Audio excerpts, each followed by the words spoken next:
আপনারা শুনছেন অনু audio films. প্রতি সপ্তাহে আমরা আপনাদের জন্য নিয়ে আসি তারানাথ তান্ত্রিকের রোমাঞ্চকর কিছু গল্প।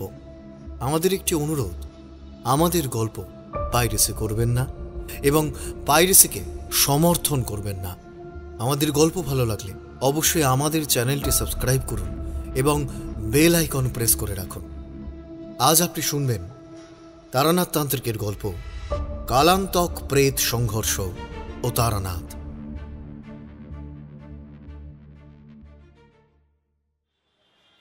সন্ধে নামার তখনও বেশ কিছুটা বাকি, কিন্তু আকাশ জুড়ে একটা থমথমে গুমোট ভাব। আজ অনেকদিন পর তারানাথের কাছে যাওয়া হচ্ছে। কিশোরী আর আমি দুজনেরই এখন বয়স হচ্ছে, পেটের দায়ে রোজগেরে লোক, কিন্তু তারানাথের কাছে গেলেই আমাদের ভেতরের সেই ছেলেবেলার কৌতূহলী ছেলে দুটো আবার মাথা চাড়া দিয়ে ওঠে। তা ভাইয়া, আজকে পুরোহিত মশাই কি শোনাবেন বলে মনে হয়? মনে আছে গতবারের সেই রক্তপিপাসু পিশাচের গল্পটা? উফ বাবা, এখনো ভাবতে পারি না। তবে যাই বলো, আমি কিন্তু কোনোভাবেই মানতে পারি না এটাকে শুধুমাত্র কোনো ঘটনা হিসেবে। আমার এটাকে গল্প বলেই মনে হয়। আমি হেসে বললাম, তোমাকে দেখলেই মনে হয় যেন পিশাচটা এখনো তোমার মনের পিছু ছাড়েনি। ভাইয়া, তারানাথের কাছে তো শুধু গল্প শুনতেই যাই না, যাই হলো গে অন্য একটা জগতে পা রাখতে, যে জগতে আমাদের এই রোজ নামচার হিসাব নিকাশ খুব একটা নেই। আছে শুধু ভয় আর রোমাঞ্চ। আর তোমার কোন দিনই বা বিশ্বাস হয় বলো?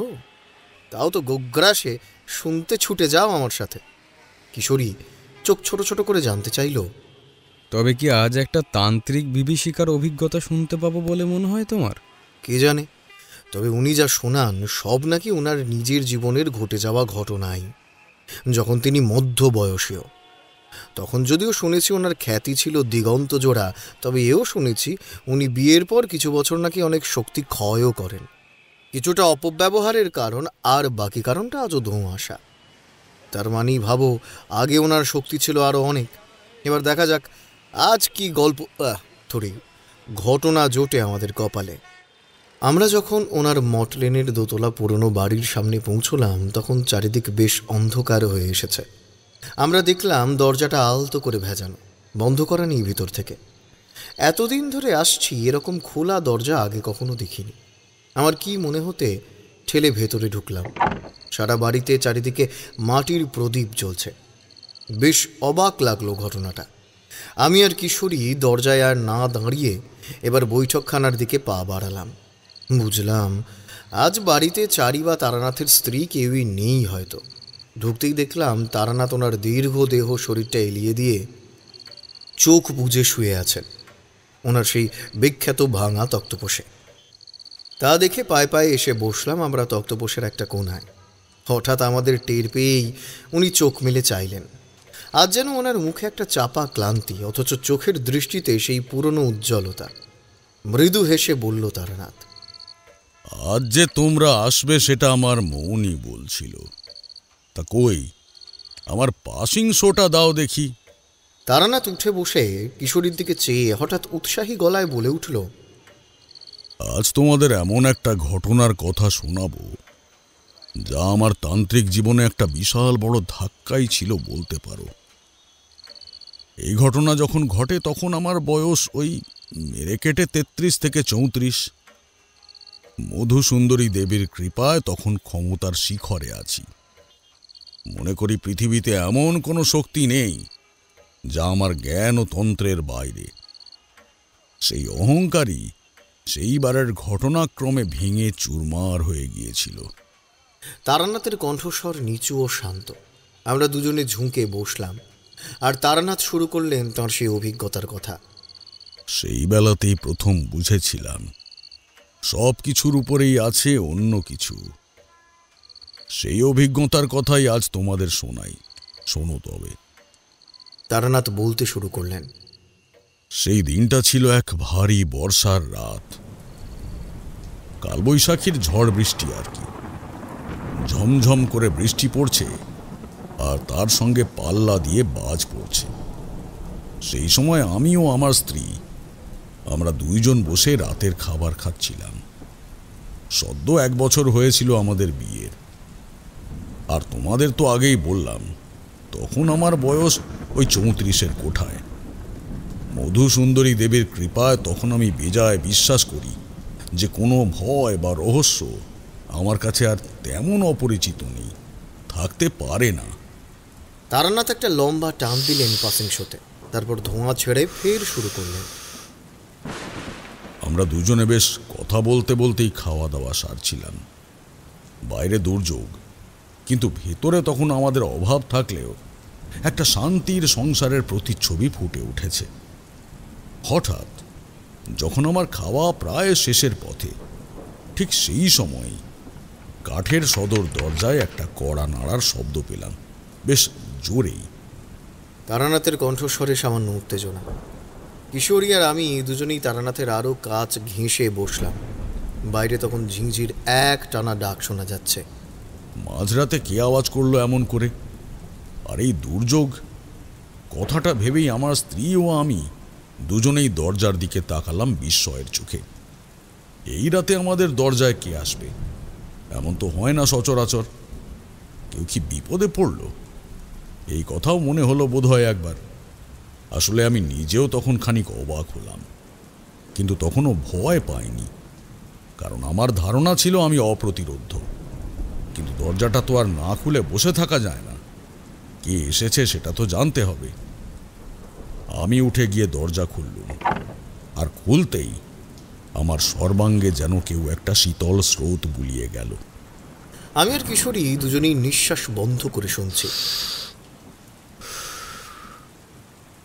দরজা খুলে যা দেখলাম তাতে আমার আত্মবিশ্বাস সামান্য হলেও কেঁপে উঠল। সেখানে দাঁড়িয়ে ছিল একটা লোক। তাকে অবশ্য লোক বলা চলে কিনা সন্দেহ।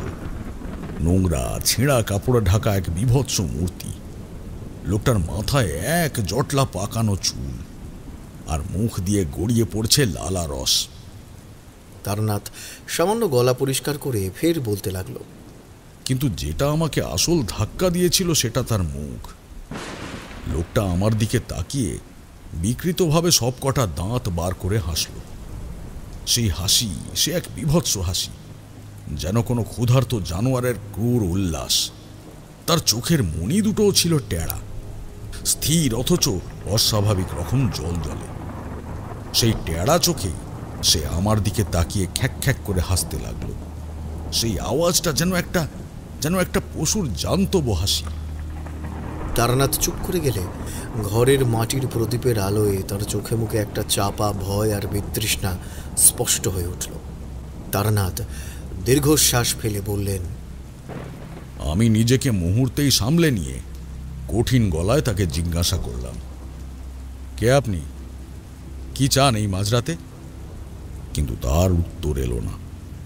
শুধু সেই টেড়া কুচকুচে কালো মনির চোখ দুটো স্থির হয়ে রইল আমার উপর, আর সেই বিকৃত হাসিটা যেন আরো বেড়ে গেল, খ্যাক খ্যাক করে, যেন সে আমাকে দেখি মজা পাচ্ছে। সেই রাতে আমার মনে হয়েছিল আমি যেন কোনো মানুষের সামনে নেই, এক অচেনা অজানা বিভীষিকার সামনে দাঁড়িয়ে আছি। তারানাথ একটা দীর্ঘশ্বাস ফেলে আবার বলতে শুরু করলেন।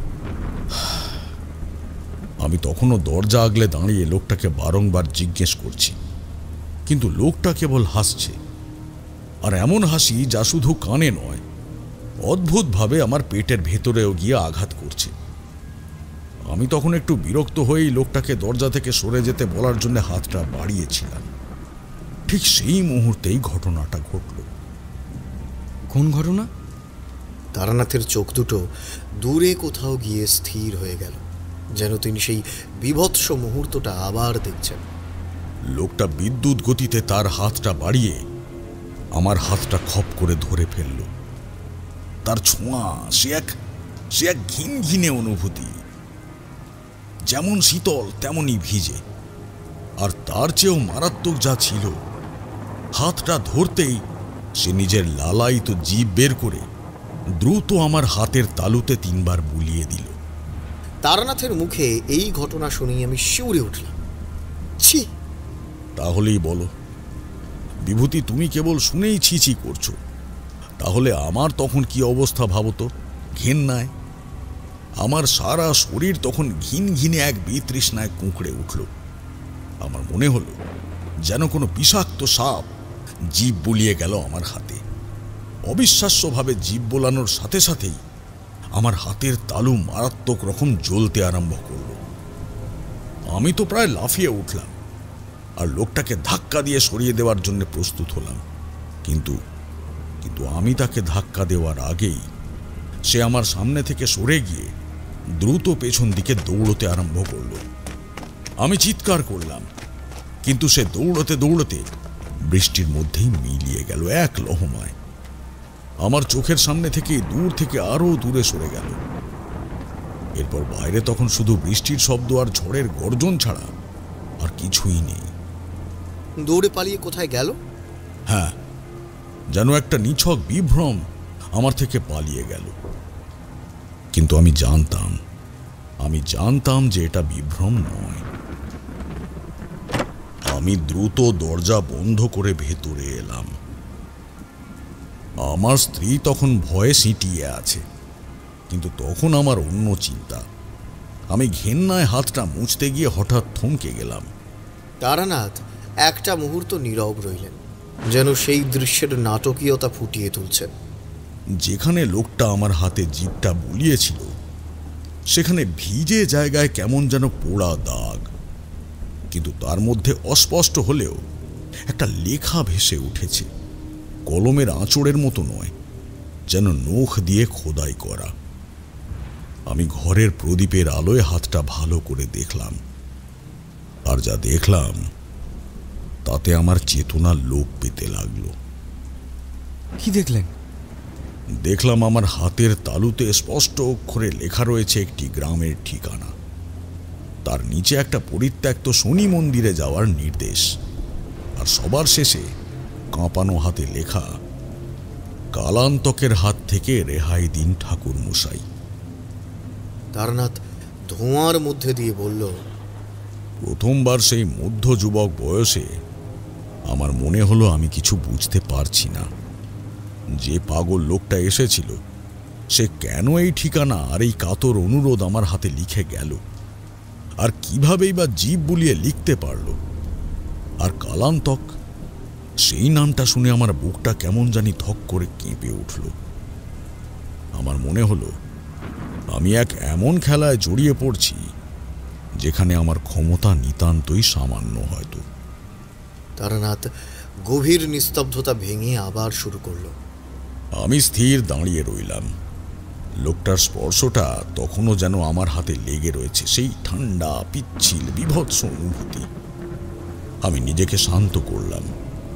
সামান্য উন্মত্ত একটা লোকের হাত দিয়ে এই ধরনের ঠিকানা পাওয়ার অর্থটাই বা কি, আর কেনই বা সে এভাবে হাতে লিখে গেল। আমি আমার স্ত্রীকে দ্রুত ঘরে ঢুকিয়ে দরজা বন্ধ করে দিলাম। বাইরে তখনও বৃষ্টি আর ঝড় চলছে সমান তালে, যেন প্রকৃতিও কিছু একটা সাংঘাতিক ঘটনার ইঙ্গিত দিচ্ছে।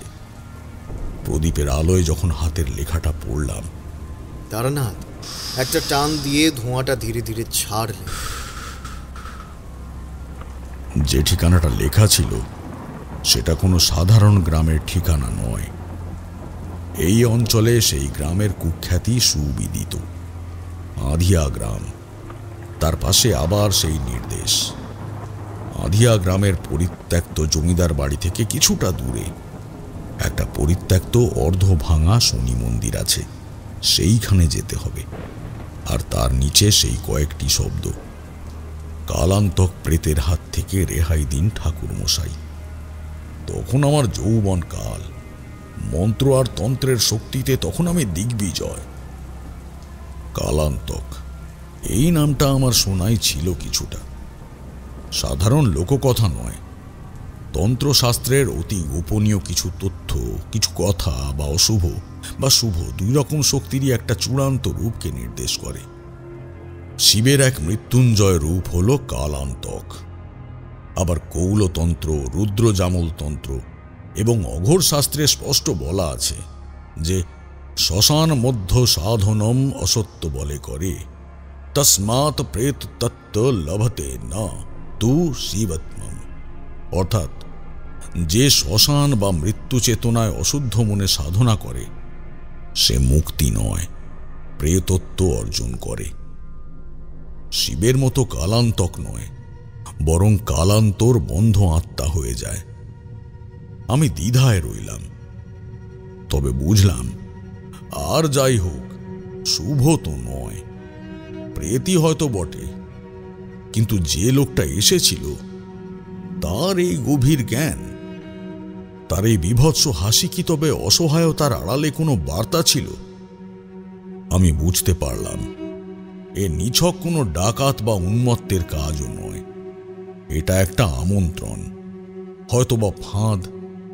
কিন্তু যে শক্তি রাতের অন্ধকারে এসে আমার ঘরের দরজায় টোকা মেরে আমার হাতে স্পর্শ করে এইভাবে পালিয়ে যেতে পারে, তার আহ্বান উপেক্ষা করা আমার মতো মানুষের পক্ষে অসম্ভব ছিল। এই ঘটনা, এই ঠিকানা আর কালান্তকের নাম আমার ভেতরের অহংকারে তীব্র একটা আঘাত হানল। আমি বুঝলাম আমি ক্ষমতার শিখরে থাকলেও আমার জ্ঞানের বাইরেও এমন অন্ধকার জগৎ আছে যা আমার কল্পনারও অতীত। সেই রাতেই সিদ্ধান্ত নিলাম আমাকে যেতেই হবে। যে শক্তি আমাকে এভাবে ডাকতে পারে তার রহস্য উদ্ঘাটন না করলে তন্ত্রের পথে আমার চলার অধিকার থাকবে না।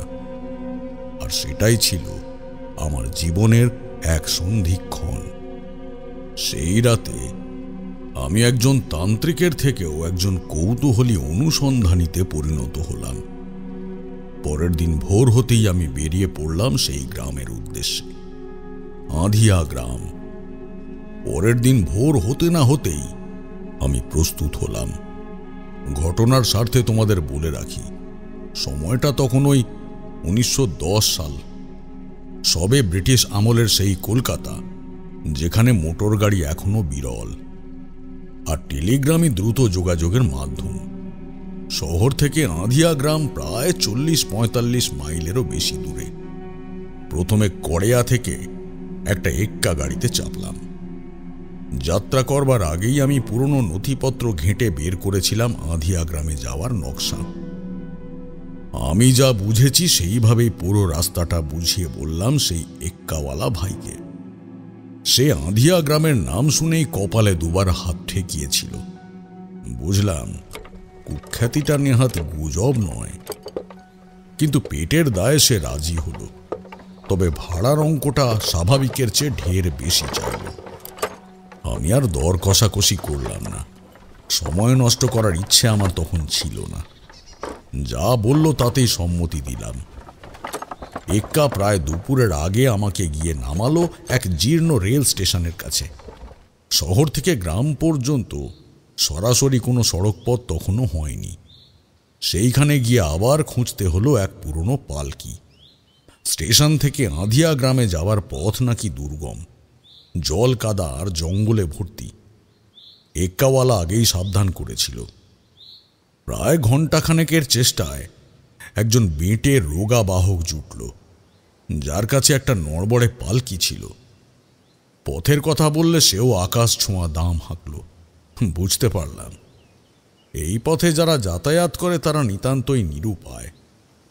অগত্যা আমিও নিজের নাম সেই নিরুপায় মানুষদের দলে লিখিয়ে বসলাম। পালকিতে চেপে বসলাম। যাত্রাটা শুরু থেকেই ভয়ানক। কাঁচা রাস্তা, স্থানে স্থানে বড় বড় গর্ত আর কাদা। সেই বর্ষায় পথ আরোই বীভৎস রকম খারাপ। পালকিটা প্রতি মুহূর্তে ভয়ঙ্করভাবে দুলছিল, আর ভেতরে বসে আমার নিজের শরীরটাও যেন প্রতিবাদ জানাচ্ছিল। চারপাশে তখন ঘন বাঁশ বন আর অজানা গাছের জঙ্গল। সূর্য ততক্ষণে মাথার উপর থেকে পশ্চিমে হেলতে শুরু করেছে, আর বনের ভেতর দিয়ে আসা আলো ছায়ার খেলায় পথটা আরো রহস্যময় লাগছিল। মাঝে মাঝে বাহকেরা পালকি নামিয়ে হাঁক দিচ্ছিল আর একটু বিশ্রাম নিচ্ছিল। তাদের চোখ মুখেও একটা চাপা ভয় আর দ্রুত গন্তব্যে পৌঁছনোর তাড়া স্পষ্ট। প্রায় 4 ঘন্টার পালকিতে বসে সেই দুঃসহ যাত্রা আজও ভাবলে কেমন যেন লাগে। এইভাবেই সাঁঝের খানিক আগেই গিয়ে পৌঁছেছিলাম সেই আঁধিয়া গ্রামে। দেখলাম গ্রামটা যেন প্রকৃতির কোলে অস্তিত্বহীন হয়ে থাকার জন্য অপেক্ষা করছে। ভাঙা পাঁচিল, পুরনো জীর্ণ সারি সারি কুঁড়ে ঘর, আর চারপাশে অগভীর জলা আর জঙ্গল। মনে হলো যেন একটা মৃত্যুপুরী। এর বেশি বই কম কিছু ছিল না। পালকিওয়ালা আর এক মুহূর্ত দাঁড়ালো না। ভাড়া নিয়ে দ্রুত অন্ধকারে মিলিয়ে গেল। যেন গ্রাম নয়, একটা বিপদ সীমা জারি করা এলাকা ছেড়ে সে নিজের প্রাণ হাতে নিয়ে পালিয়ে বাঁচল। আমি তখন একাকী সেই গ্রামের মুখে দাঁড়িয়ে। পিছনে আবছা অন্ধকারে মিশে যাচ্ছে আমার ফেলে আসা সভ্য জগৎ। হাতের তালুর সেই জ্বলন্ত দাগটা তখনও আমাকে পথ দেখাচ্ছিল, আর কানে বাজছিল সেই বিকৃত জান্তব হাসি, যা আমাকে এই বিভীষিকার মাঝখানে টেনে এনেছিল।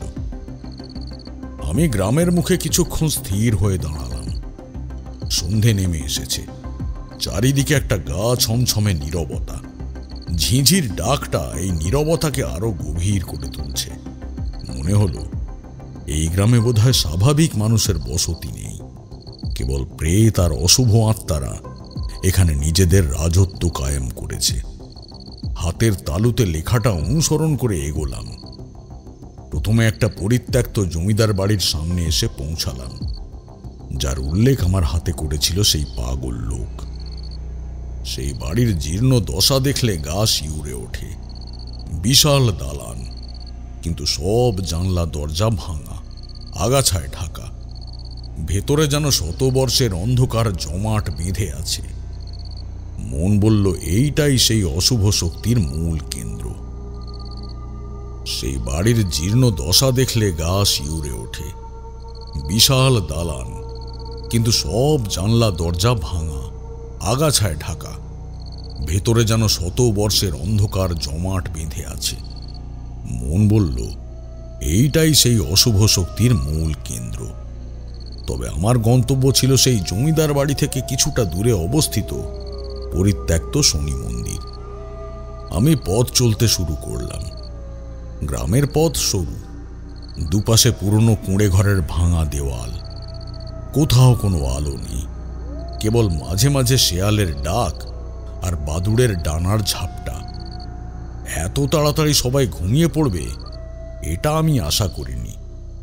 আমার মনে সেই রাতে মনে আসা তন্ত্রের সেই শ্লোকটা ফিরে এলো, যে শ্মশান মধ্য সাধনম অসত্য বলে করে, তস্মাৎ প্রেত তত্ত্ব লভতে ন তু শিবত্তম। এই স্থানটা যেন কেউ সেই অসত্য বলে সাধনা করার ফল। জমিদার বাড়ির পাঁচিল পেরিয়ে আরো গভীরে যখন ঢুকলাম, তখন গাছপালা আরো ঘন, পথটা আরো পিচ্ছিল। বৃষ্টিতে ভেজা স্যাঁতস্যাঁতে গন্ধ, আর তার সঙ্গে মিশে আছে একরকম পচা কটু গন্ধ। হঠাৎ একটা পুরনো বটগাছের কাছে পৌঁছালাম। সেই বটগাছের তলায় চোখে পড়ল একটা ছোট ইটের তৈরি মন্দির। মন্দির অবশ্য বলা চলে না, একখণ্ড ভাঙা দেওয়াল, আর তার ভেতরে দূর থেকে দেখা যাচ্ছে কালো পাথরের একটা শনি মূর্তির ভগ্নাংশ, আর তার পাশে দাঁড়িয়ে রয়েছেন স্বয়ং ভদ্রকালী। তবে এইটাই সেই পরিত্যক্ত শনি মন্দির? চারিদিকে ঘন জঙ্গলে ঘেরা, আলো ছায়া সেখানে একাকার। মন্দিরের সামনে কাদা আর শ্যাওলার আস্তরণ। বহু বছর কেউ এখানে আসেনি, কিন্তু আশ্চর্য, মূর্তির সামনে একটা ছোট্ট তামার থালাতে কয়েকটা তাজা বেলপাতা আর একটা শুকনো অপরাজিতা ফুল পড়ে আছে। আমি চমকে উঠলাম। এই মৃত্যুপুরীতে কে এলো পুজো দিতে? সে কি সেই পাগল লোকটি, নাকি সেই কালান্তক নামক অশুভ শক্তির কোনো অনুচর? সেই কালান্তক শক্তির হদিশই বা আমি পাবো কি করে? আমি মন্দিরের ভেতরে ঢুকলাম। ভাঙা দেওয়ালার ছাদ থেকে টুপটাপ করে জল পড়ছে। শনি মূর্তির সামনে দাঁড়িয়ে আমি তখন আমার তন্ত্রের সকল জ্ঞান দিয়ে চারপাশের শক্তিকে বোঝার চেষ্টা করলাম। আমি আচমকা টের পেলাম এখানে কোনো সাধারণ প্রেতাত্মার উপস্থিতি নেই। এইখানে রয়েছে এমন এক ভয়াল শক্তি যা অনেক বেশি প্রাচীন, অনেক বেশি শক্তিশালী। আমি দেখতে পেলাম মূর্তির পায়ের কাছে মাটিতে কাদা লেগে আছে, কিন্তু সেই কাদার মধ্যে একটা অস্বাভাবিক চিকচিক করা বস্তু নজরে পড়ল। আমি ঝুঁকে বসে কাদা সরাতেই দেখলাম সেটা একটা ছোট্ট কোষ্টি পাথরের টুকরো। পাথরটা অস্বাভাবিকভাবে ঠান্ডা, আর তার মধ্যে অস্পষ্টভাবে কিছু সংস্কৃত মন্ত্র খোদাই করা। পাথরটা হাতে নিতেই আমার সর্বাঙ্গে আবার সেই শীতল স্রোত অনুভব করলাম, সেই রাতের মতো। তন্ত্রশাস্ত্রে কোষ্টি পাথর বা মৃত্যুপাষাণের উল্লেখ আছে। এটা এমন একটা বস্তু যা শুভ এবং অশুভ দুই শক্তির আধার হিসেবেই ব্যবহার করা হয়। এমনকি এর ব্যবহার এতটাই ভয়ঙ্কর হতে পারে যে সাধারণ তান্ত্রিকরা এর নামও উচ্চারণ করতে চায় না সচরাচর। আমি স্থির হয়ে দাঁড়িয়ে পাথরটিকে পর্যবেক্ষণ করলাম। মন্ত্রগুলো তন্ত্রের এক বিশেষ অংশের বা কালান্তক সাধনার সঙ্গে সম্পর্কিত। আমার বুঝতে অসুবিধে হলো না যে এই পাথরটি এখানে কোনো এক ভয়ঙ্কর তান্ত্রিক ক্রিয়ার জন্য রাখা হয়েছিল। কিন্তু পাথর এখানে কেন, আর কেনই বা সেই লোকটি আমাকে এখানে আসার নির্দেশ দিল? আমার মনে পড়ল তার হাতে লেখা শেষ কয়েকটা কথা, কালান্তক প্রেতের হাত থেকে রেহাই দিন ঠাকুরমশাই। এর মানে সেই লোকটা কালান্তক নামক কোনো ভয়াল প্রেতের হাতে বন্দী। সে মুক্তি চাইছে, আর সেই মুক্তির পথ এই মন্দিরেই লুকিয়ে আছে। আমি যখন কোষ্টি পাথরের রহস্য উদ্ধারে নিমগ্ন, ঠিক সেই মুহূর্তে আমার পিছনে একটা ঠান্ডা নিঃশ্বাস ফেলল কেউ। সেই জান্তব বিভৎস হাসি, সেই রাতে যে হাসি আমার পেটের ভেতর পর্যন্ত আঘাত করেছিল। আমি বিদ্যুৎ গতিতে পেছন ঘুরে দাঁড়ালাম। দেখলাম মন্দিরের বাইরে সেই পাগল লোকটা। তার মুখ থেকে তখনও একইভাবে লালারস গড়িয়ে পড়ছে, আর সে হাসছে। তবে এইবার দুই পায়ে নয়, দুই হাতে দুই পায়ে ভর দিয়ে হামাগুড়ি মতো করে বসে মন্দিরের বাইরে। সেইখান থেকেই আমার দিকে টেড়াভাবে এক দৃষ্টিতে তাকিয়ে আছে। তার হাত মুষ্টিবদ্ধ করে যেন আমাকেই ডাকছে, দ্রুত বেরিয়ে আসতে বলছে মন্দির থেকে। পাগল লোকটার সেই হাসি এবার যেন আরো কাছে, মন্দিরটার দেওয়াল ভেদ করে আসছে। আর এবার আর শুধু হাসি নয়, হাসিটার সঙ্গে চাপা কিছু বলতে চাওয়ার ফিসফিসানি। আমি আর সময় নষ্ট করলাম না। কোষ্টি পাথরটি দ্রুত আমার ঝোলায় ভরে মন্দিরের দেওয়ালগুলো ভালো করে একবার দেখে নিতে লাগলাম। কোনোভাবে কি আরো কোনো বার্তা পেতে পারি এখান থেকে? দেওয়ালের এক কোণায় শ্যাওলা আর কাদার নিচে আমার চোখ পড়ল একটা নরম ছেঁড়া লাল কাপড়ের টুকরোর উপর। সেটা টেনে তুলতেই যাব, তার আগে আমার পায়ের কাছে একটা জ্বলন্ত কাঠ এসে পড়ল। কোথা থেকে জানি না, তবে ভালোই আন্দাজ করতে পারছিলাম এক তীব্র অশুভ শক্তির উপস্থিতি আমার বিরুদ্ধে যুদ্ধ ঘোষণা করেছে। বাইরে সেই পাগল লোকটা তখনও এক নাগাড়ে একভাবে বসে ডেকে যাচ্ছে আমায়। আমি বুঝলাম আর এক মুহূর্ত এখানে দাঁড়ালে আমাকে আরো অনেক কিছুর সম্মুখীন হতে হবে। দ্রুত মন্দিরের সীমানা ডিঙিয়ে বেরিয়ে এলাম। বেরিয়ে এসেই আমার ঝোলা থেকে একটা বোতল থেকে সামান্য গঙ্গা জল নিয়ে ছিটিয়ে দিলাম নিজের মাথায়।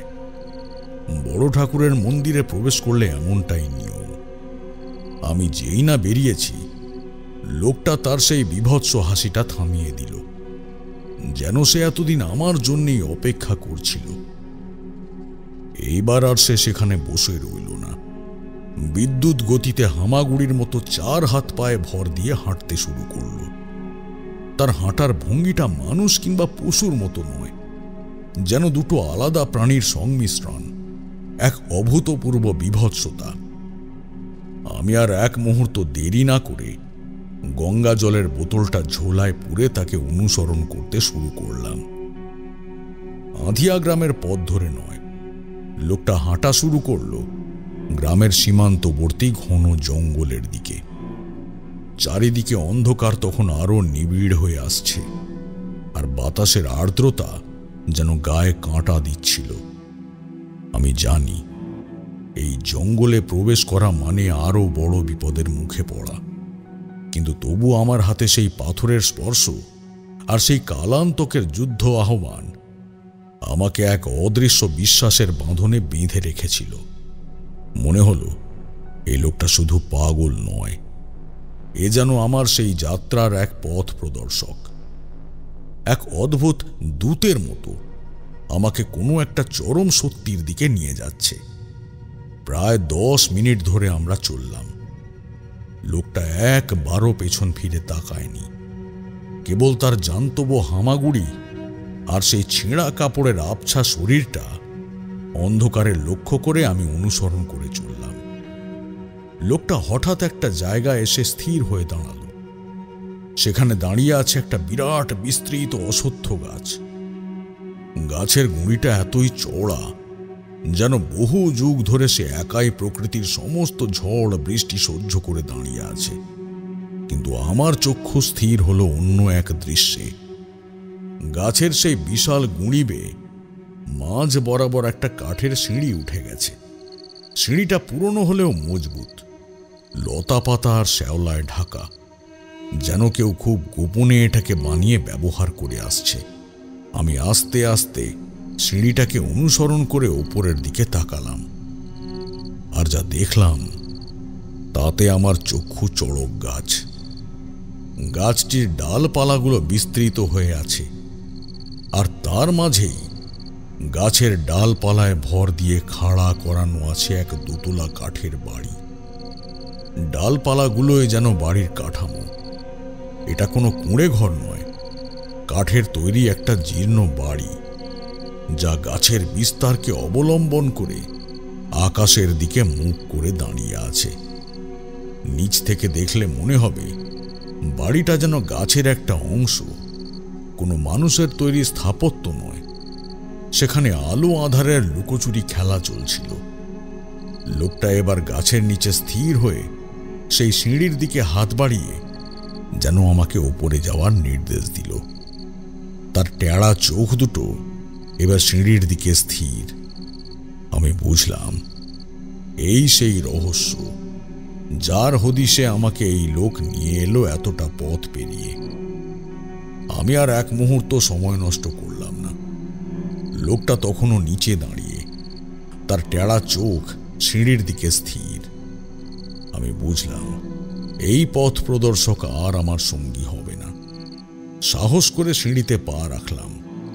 কাঠের সিঁড়ি, লতা পাতায় ঢাকা হলেও বেশ মজবুত। ধীরে ধীরে ওপরে উঠতে শুরু করলাম। বাতাসের মধ্যে একটা পুরনো স্যাঁতস্যাঁতে গন্ধ, তার সঙ্গে কাঠ আর পাতার এক মিশ্রিত সোঁদা গন্ধ। উপরে উঠে এসে বাড়ির জীর্ণ দরজায় এসে দাঁড়ালাম। দরজায় হাত দিতে সেটা কর্কশ শব্দ করে খুলে গেল। ভেতরে ঢুকে আমি প্রথমে থমকে গেলাম। ঘরটা কাঠের তৈরি হলেও আসবাবপত্র বলতে কিছু নেই, একদম শূন্য। বিশাল বড় ঘর, কিন্তু ভেতরের পরিবেশ কেমন যেন ভারী, শ্বাসরুদ্ধকর। মনে হলো যেন শত শত বছরের দুঃখ আর নীরবতা এই ঘরের প্রতিটা কোণে জমাট বেঁধে আছে। কিন্তু আমার চোখ গেল ঘরের ঠিক মাঝখানে, মেঝে বরাবর। কাঠের পুরনো তক্তায় সামান্য আলোতে চকচক করছে দুটো জিনিস। একটা নীল রত্ন, স্বাভাবিকভাবেই নীল, যেমন উজ্জ্বল আর গভীর নীল হয়, সেটার উজ্জ্বলতা তার থেকে অনেক কম, যেন সে তার ভেতরের আলোর ঠিকানা হারিয়ে ফেলেছে। পাথরের ভেতরে একটা ধোঁয়াশা ভাব, আর তার শীতল তাপমাত্রা আমি দূর থেকে অনুভব করতে পারছিলাম। কিন্তু এই রত্নটা এখানে কেন? কি এর ক্ষমতা তা যদিও সঠিক বুঝতে পারলাম না। আর তার ঠিক পাশেই রাখা ছিল একটা বহু পুরনো ডায়েরি জাতীয় কিছু, চামড়ার বাঁধন, কিন্তু চামড়াগুলো ক্ষয়ে বিবর্ণ হয়ে গেছে। পাতাগুলো হলদে আর ভঙ্গুর। মনে হলো যেন বহু বছর ধরে এটা কেউ স্পর্শ করেনি। ডায়েরির ওপর ধুলোর আস্তরণ, যা দেখে মনে হলো না যে এই বাড়িতে নিয়মিত মানুষের আনাগোনা আছে। নিচে তখন সেই পাগল লোকটার হাসি বা শব্দ আর কিছুই শুনতে পেলাম না। এক লহমায় যেন সেও মিলিয়ে গেছে। আমি বুঝতে পারলাম এই নীল রত্ন এবং এই জীর্ণ ডায়েরি, এটাই সেই কালান্তক প্রেতের রহস্যের চাবিকাঠি। আমি ঝুঁকে ডায়েরিটা তুলে নিলাম। এর মধ্যে নিশ্চয়ই সেই কালান্তকের বন্দি দশা বা মুক্তির পথের ইঙ্গিত লেখা আছে। কোষ্ঠী পাথর আর ডায়েরি দুটোকেই একসঙ্গে পরীক্ষা করতে হবে। কিন্তু কেন সে আমাকে এই পথ বেছে দিল? সেই রহস্যময় লালারস মাথা পাগল লোকটাই বা কে? সে কি নিজেই সেই কালান্তক, নাকি তার শিকার? এই ডায়েরিটাই সেই সব কিছু উত্তর হয়তো আমাকে দিতে পারে। ডায়েরিটা তখনও খোলা হয়নি। আমি বাঁ হাতে কোষ্ঠী পাথরটা আর ডান হাতে জীর্ণ চামড়ার ডায়েরিটা ধরে শুধু উল্টে পাল্টে দেখছিলাম। ভেতরে পাতাগুলো কেমন জানি অস্থিরভাবে কাঁপছিল। এক মুহূর্তের জন্য মনে হলো ভেতরে বন্দি কোনো আত্মা মুক্তি চাইছে। আমি সবেমাত্র ডায়েরির প্রথম পাতাটা খোলার জন্যে প্রস্তুত হয়েছি। ঠিক সেই মুহূর্তে আমার চোখ গেল ঘরের একমাত্র ছোট্ট স্যাঁতস্যাঁতে জানলার দিকে। জানলার কাঁচের ফাঁক দিয়ে আকাশের দিকে চোখ তুলে চাইলাম। পূর্ণিমা ছিল না, তবু এতক্ষণ চাঁদটা বেশ স্পষ্ট আকাশে দেখা যাচ্ছিল। কিন্তু সেই চাঁদ এখন ধীরে ধীরে এক গাঢ় অশুভ অন্ধকারের গ্রাসে ঢলে পড়ছে। সে এক অস্বাভাবিক প্রাকৃতিক দৃশ্য। এক নীরব কালো ছায়া যেন চাঁদকে নিঃশব্দে গিলে খাচ্ছে। এই হলো গিয়ে চন্দ্রগ্রহণ। আমি যতদূর জানতাম, তন্ত্রমতে চন্দ্রগ্রহণ হল অশুভ শক্তির লীলাক্ষেত্র, এক সন্ধিক্ষণ, যখন জাগতিক ও পরলৌকিক জগতের মাঝের সমস্ত পর্দা সরে যায়। এই গাছের ওপরে এই রহস্যময় ঘরে এমন সময় চন্দ্রগ্রহণের সাক্ষী হওয়া এ নিছক কোনো কাকতালীয় ঘটনা তো নয়। এ এক ভয়ঙ্কর ইঙ্গিত। বাইরের পরিবেশ মুহূর্তে ভারী হয়ে উঠল। ঘরের ভেতরে অন্ধকার আরো ঘন হয়ে এলো।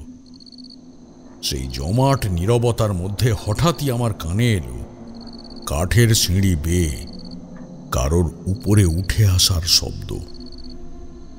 আওয়াজটা বড় অদ্ভুত। প্রথমটায় ছিল একটা চাপা গড়িয়ে চলা হামাগুড়ির শব্দ। এখনকার শব্দটা কিন্তু সম্পূর্ণ আলাদা। ধীর, সতর্ক এবং স্থির পদশব্দ। প্রতিটি ধাপে যেন সেই পুরনো কাঠ মঞ্চটা ভার সইতে না পেরে আর্তনাদ করে উঠছে। শব্দটা ক্রমশ কাছে আসছে, দরজার দিকে। আমার হৃৎপিণ্ডটা তখন বুকের ভেতর থেকে তবলার বাজনার মতো বাজছে। যতই তান্ত্রিক হই না কেন, কলিজা তো আমারও মানুষের, আর তাতে নিঃসন্দেহে ভয় ডর থাকবে বই কি। আমি তখনও হাত থেকে ডায়েরিটা নামাইনি, কিন্তু বুঝতে পারছিলাম এই মুহূর্তে এই ডায়েরির পাতা খোলার সময় হয়তো শেষ। ধীরে, খুব ধীরে আমি পেছনে দরজার দিকে ঘুরে দাঁড়ালাম। চকিতে দেখতে পেলাম দরজার চৌকাঠ ডিঙিয়ে ঘরের ভেতরে এসে দাঁড়িয়েছে সেই লোকটা, সেই উন্মাদ, লালারস মাখা, চার হাতে পায়ে হামাগুড়ি দেওয়া লোকটা। কিন্তু এই লোকটাকে তো এখন আর চার পেয়ে উন্মাদ লাগছে না।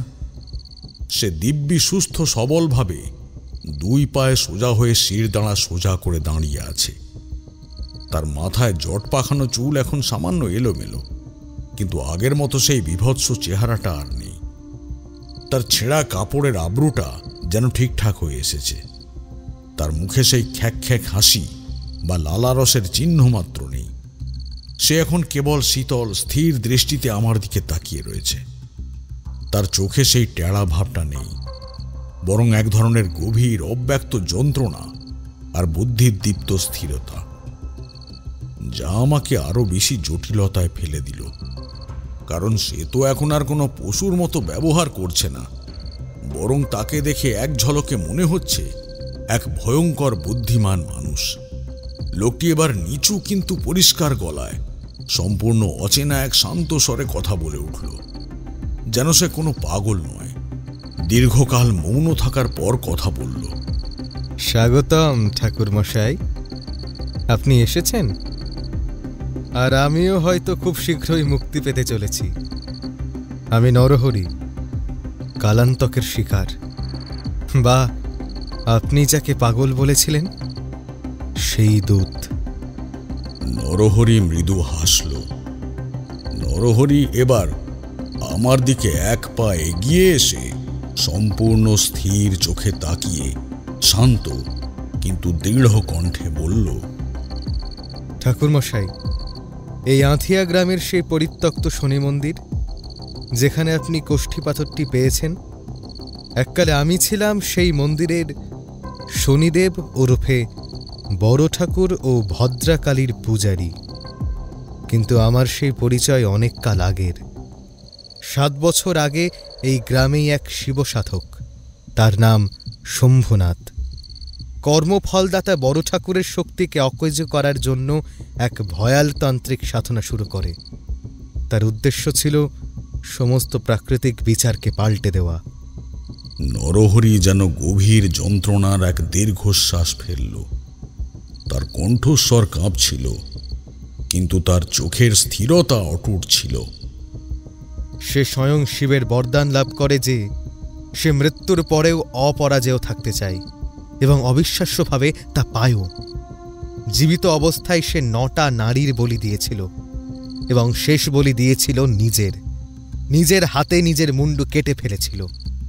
ঠাকুরমশাই, আজও সেই ভয়ানক দৃশ্য আমার চোখের সামনে ভাসে। শম্ভুনাথ সেই ভয়াল সাধনার ফলস্বরূপ মৃত্যুর পর কালান্তক প্রেতে পরিণত হয়।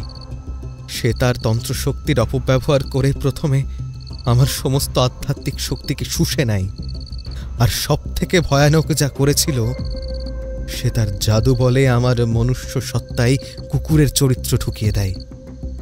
আমি এই জন্য কেবল 4 হাত পায়ে হামাগুড়ি দিতে পারি এখন। আমার মুখ দিয়ে লালা ঝরে।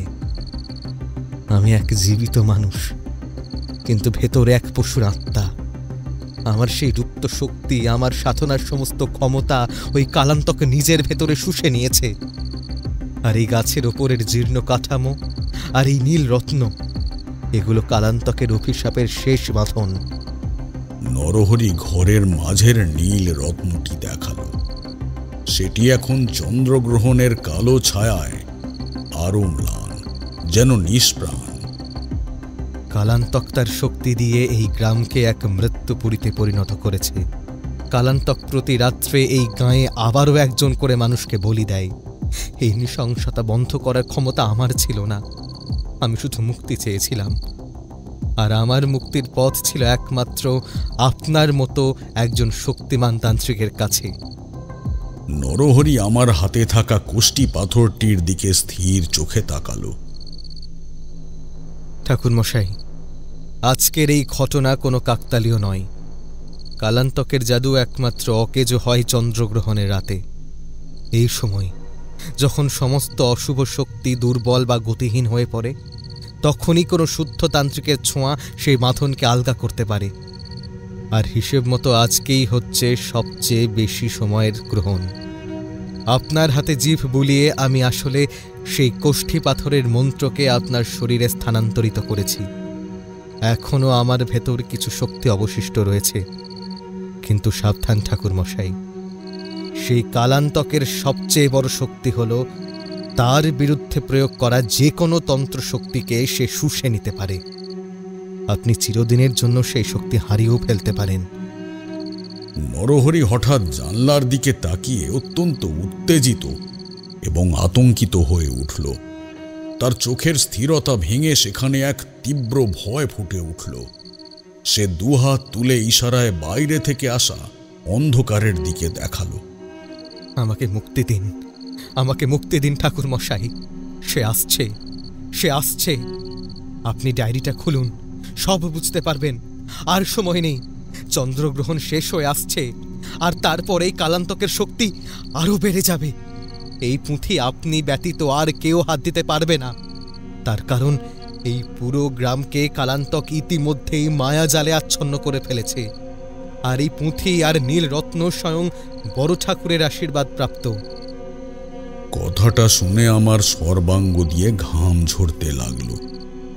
শম্ভুনাথ, কালান্তক তন্ত্রের এক ভয়ঙ্কর রূপ, আর নরহরি ইনি কিন্তু পাগল নন।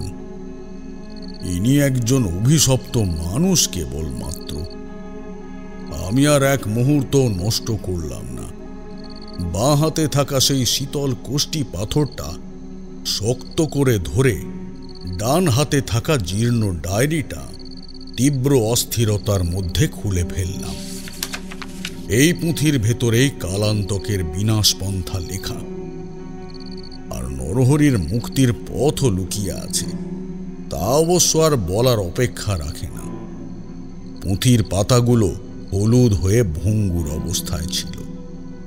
আমি যখনই প্রথম পাতাটি খোলার চেষ্টা করলাম, তখন মনে হলো প্রাচীন কাগজের সাথে শত শত বছরের ঘুমন্ত অশুভ শক্তি যেন এক যোগে জেগে উঠল। ঘরের আবহাওয়া আরো ভারী হয়ে এলো, যেন বাইরের চন্দ্রগ্রহণের জমাট অন্ধকার সমস্ত আর্দ্রতা শুষে নিয়েছে। প্রথম পাতায় ঝাপসা কালিতে লেখা একটি শ্লোক। তাতে কোনো তারিখ বা নাম নেই, কিন্তু আমি অনুভব করলাম সেই শ্লোকের প্রতিটি অক্ষরে এক ভয়ঙ্কর অহংকার আর মৃত্যুর উল্লাস।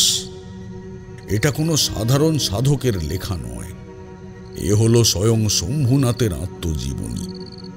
নরহরি ঘরের এক কোনায় ভয়ে সিটিয়ে ফিস ফিস করে বলে উঠল, দ্রুত দ্রুত ঠাকুর মশাই পড়ুন, সময় নেই। আর ঠিক সেই মুহূর্তে ঘটনাটা ঘটল। ঘরের একমাত্র জানলার পুরনো কাঠের ফ্রেমে হঠাৎই দুটো মেয়েলি হাতের থাবা আলতো করে বসল। আঙুলগুলো অস্বাভাবিক রকম লম্বা এবং রোগা, নখগুলো যেন সদ্য মাটি খুঁড়ে আসা। আমি বিদ্যুৎ পৃষ্ঠের মতো জানলার দিকে তাকালাম। ধীরে ধীরে সেই হাতের ফাঁক গলে মেয়েটির মুখ জানলার সামনে এগিয়ে এলো। তার মুখমণ্ডল সাদা পাণ্ডুর বর্ণের, যেন বহুদিনের না দেখা চাঁদের আলোয় স্নান করেছে। কিন্তু তার চোখ, মেয়েটির চোখের পুরো অংশটা ছিল ঘুটঘুটে কালো। কোথাও এক ফোঁটা সাদা অংশ বা মণি চোখে পড়ল না। সেই কালো শূন্য দৃষ্টিতে কোনো আবেগ নেই, শুধু তীব্র এক ক্ষুধা আর অন্ধকার। মেয়েটি কোনো শব্দ না করে অবিশ্বাস্য দ্রুততায় হামাগুড়ি দিয়ে জানলার কাঠের খাঁজ বেয়ে ভেতরে ঢুকে এলো। মনে হলো না সে মানুষ, যেন একটা মাকড়সার মতো প্রাণী। অভিকর্ষের নিয়মকে তুচ্ছ করে কাঠের দেওয়াল বেয়ে নামছে। মেয়েটি মেঝেতে নেমে আমাকে কেন্দ্র করে পাক খেতে শুরু করল। প্রথমে ধীর গতিতে, তারপর ক্রমশ দ্রুততায়।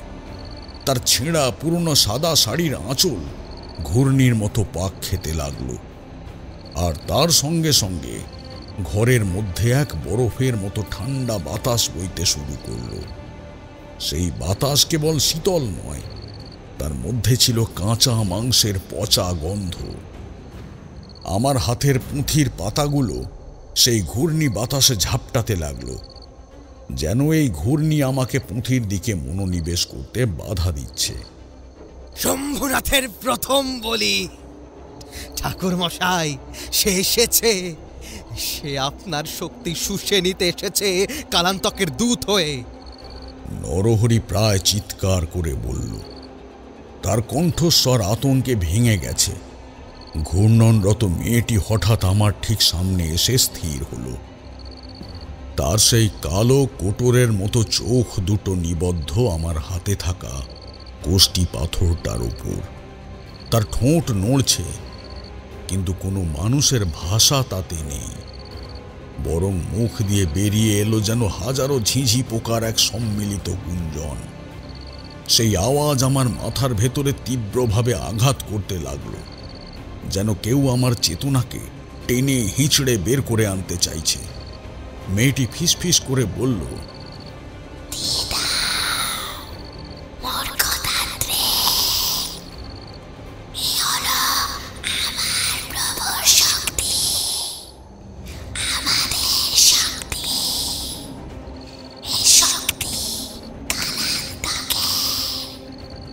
আমি মুহূর্তের জন্য দ্বিধান্বিত হলাম না। আমি বুঝতে পারলাম এই প্রেতাত্মা কালান্তকেরই রক্ষক, বা তার এক বলি সত্তা। কালান্তক যখন দুর্বল, তখনই সে তার পুরনো শিকারদের দিয়ে প্রতিরোধ করছে। আমি আমার তন্ত্রশক্তি ব্যবহার করার তাগিদে মন্ত্র জপ করতে লাগলাম। হঠাৎ টের পেলাম মেয়েটার খোলা চুল আরো লম্বা হতে লাগলো। এইবার নরহরি আর্তনাদ করে উঠল, না ঠাকুর মশাই, কোনো তন্ত্রশক্তি প্রয়োগ করবেন না, কালান্তক সব শুষে নেবে। আমার হুঁশ ফিরল। বুঝলাম আমার এই মুহূর্তে ব্যবহৃত মন্ত্রের শক্তি আমি সারা জীবনের জন্য হারালাম। বদলে আমি বাঁ হাতে ধরা কোষ্টি পাথরটি মেয়েটির দিকে ছুঁড়ে মারলাম। পাথরটি মেয়েটির শরীরে আঘাত করতেই এক তীব্র নীল আলো ঝলসে উঠল, কিন্তু আলোটি নিভে গেল না, বরং সেই নীল আলো মেয়েটির সারা শরীরে জড়িয়ে ধরল। পাথর যেখানে ছুঁয়েছিল সেই জায়গাটা থেকে ধোঁয়া উঠতে লাগলো, আর মেয়েটি যন্ত্রণায় একটা পশুর মতো আর্তনাদ করে কাঠের মেঝেতে পড়ে গেল। তার মুখ দিয়ে কালো পিচ্ছিল এক পদার্থ নির্গত হতে শুরু করল। এই সুযোগে আমি পুঁথির পাতা উল্টাতে লাগলাম। আমার চোখ যেন পাতার প্রতিটা শব্দ গোগ্রাসে গিলছিল।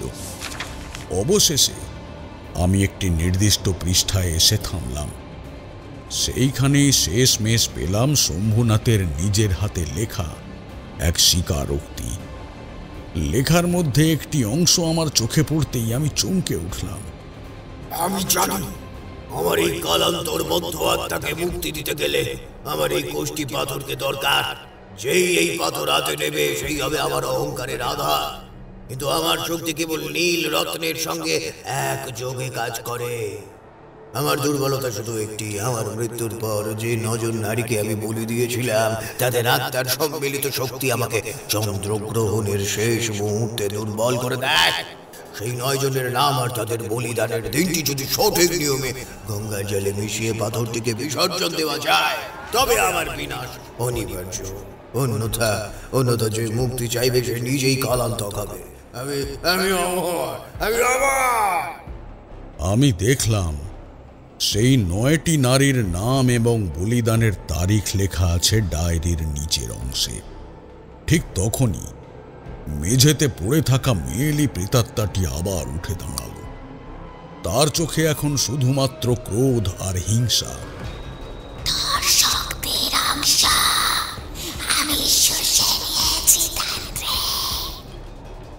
মেয়েটি আবার হামাগুড়ি নয়, বিদ্যুতের বেগে আমার দিকে ঝাঁপিয়ে পড়ল।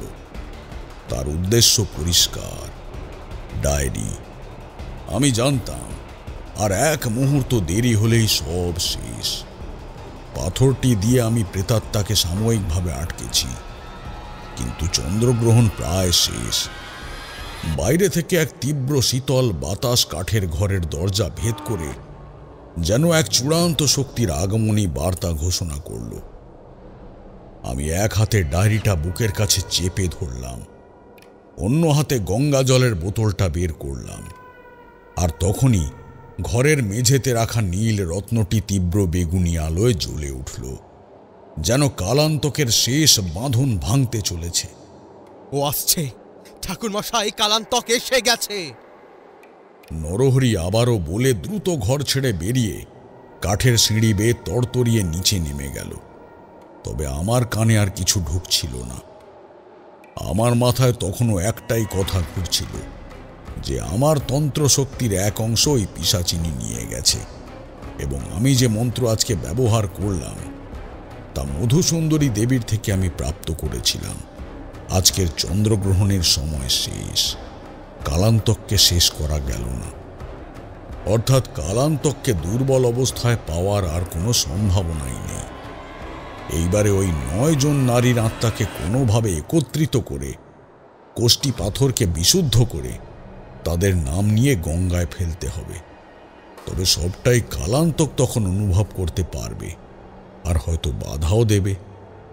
তখনও যে আমি কোনো শক্তি ব্যবহার করতে পারবো না, করলেই সেই শক্তি কালান্তকের হয়ে যাবে।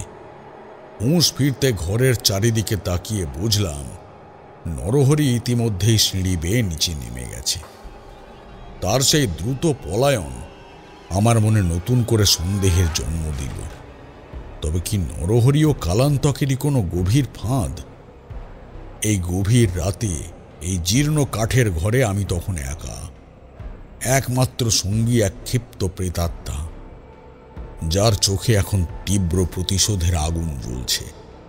মেঝেতে পড়ে থাকা সেই প্রেতাত্মা শম্ভুনাথের প্রথম বলি। বিকৃত হাসি হেসে উঠে দাঁড়াল। তার ফিসফিসানি এবার গুঞ্জন থেকে তীক্ষ্ণ চিৎকারে পরিণত হল। তোর কোনো শক্তি নেই মূর্খ, তোর মন্ত্র শুধু আমার প্রভুর ক্ষুধা বাড়াবে। এই পুঁথি তুই স্পর্শ করবি না। মেয়েটি তখন আর হামাগুড়ি দিচ্ছে না। সে এখন দুপায়ে সোজা দাঁড়িয়ে। তার সাদা শাড়িটা যেন বাতাসে স্থির হয়ে আছে।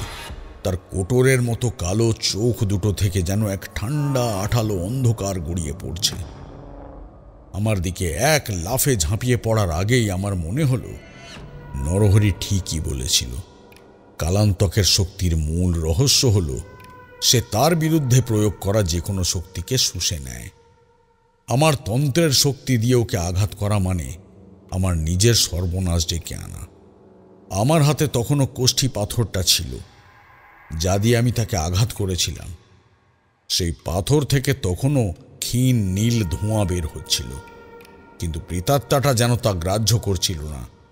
বরং সে যেন সেই ক্ষণিকের দুর্বলতা থেকেও আরও শক্তিশালী হয়ে ফিরে এসেছে। পুঁথিটা রক্ষা করতেই হবে।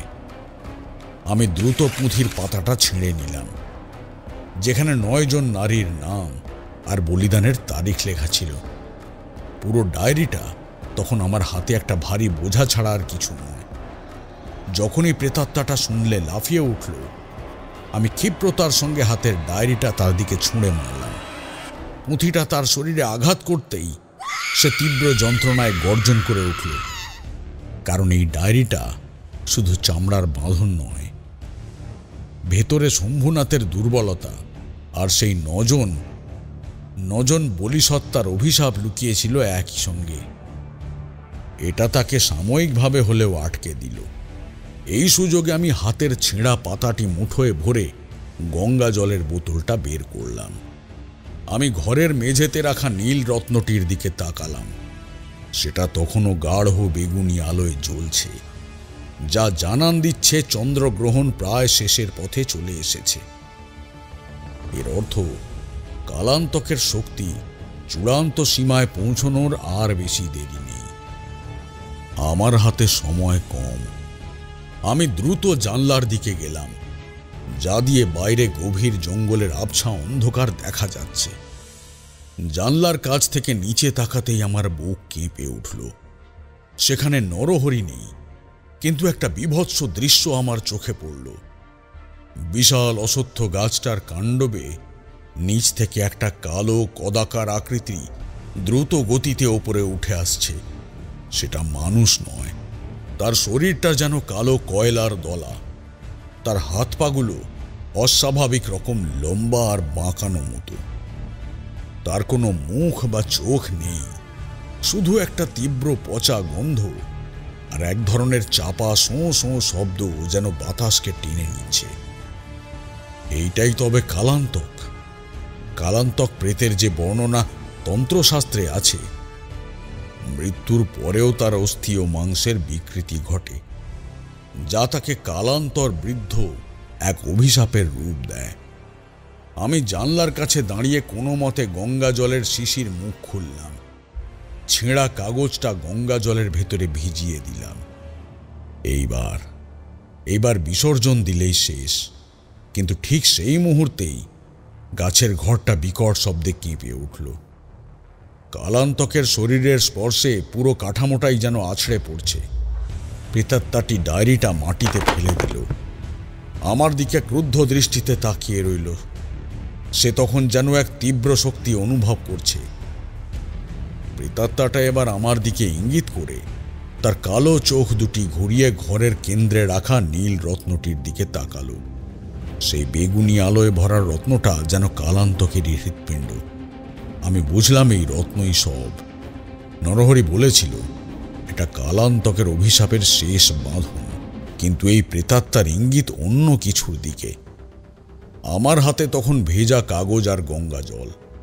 যদি ভুল করি, যদি এই 9 জন নারীর নাম নীলরত্নের ওপর উচ্চারণ না করে গঙ্গা জলে বিসর্জন দিই, তবে কালান্তক আরও শক্তিশালী হয়ে উঠবে। আমার চোখ স্থির হলো নীলরত্নটির ওপর। এইটি কালান্তকের শক্তিকে ধারণ করে আছে। আগের বাঁধন ভাঙতে হবে। আমি ডায়েরিটা ছুঁড়ে মারতেই প্রেতাত্মাটা দিকভ্রান্ত হলো। ঠিক তখনই আমি গঙ্গা জল ভেজা কাগজটা নিয়ে নীল রত্নটির দিকে ঝুঁকে পড়লাম। আমি চিৎকার করে উঠলাম, শোন কালান্তক, তোর অহংকারী তোকে বাঁধবে, মনে রাখিস। আমি ভেজা কাগজটা নীলরত্নের ওপর রেখে পুঁথির সেই 9 জন বলিসত্তার নাম উচ্চারণ করতে লাগলাম, তাদের বলিদানের তারিখ অনুসারে।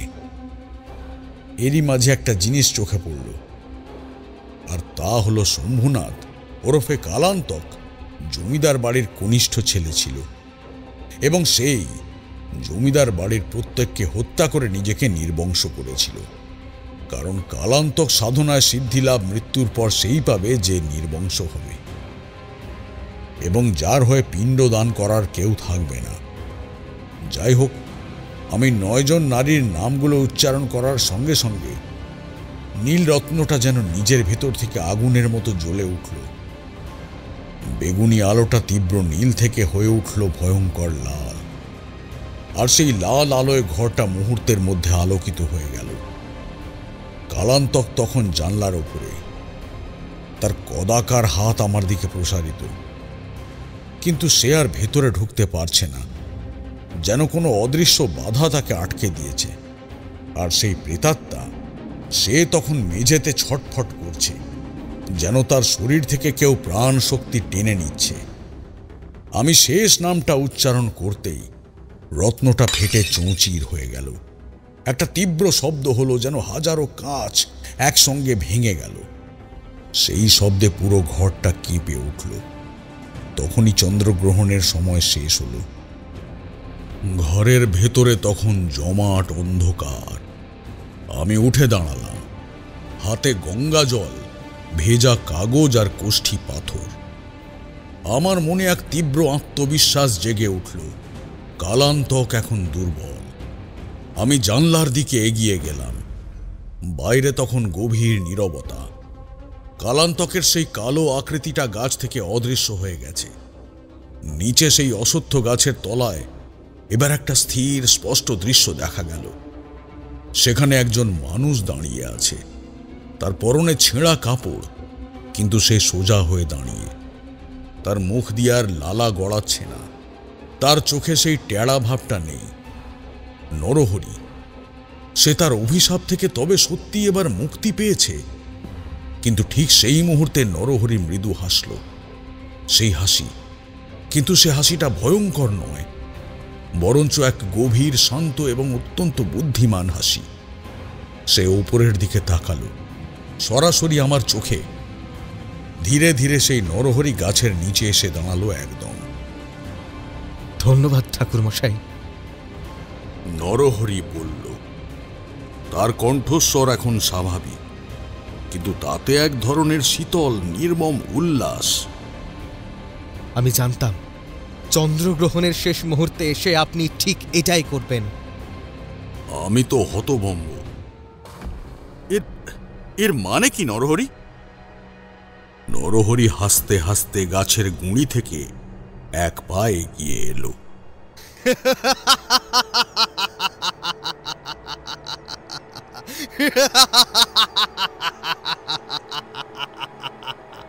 নরহরি, তুমি কালান্তকের শিকার।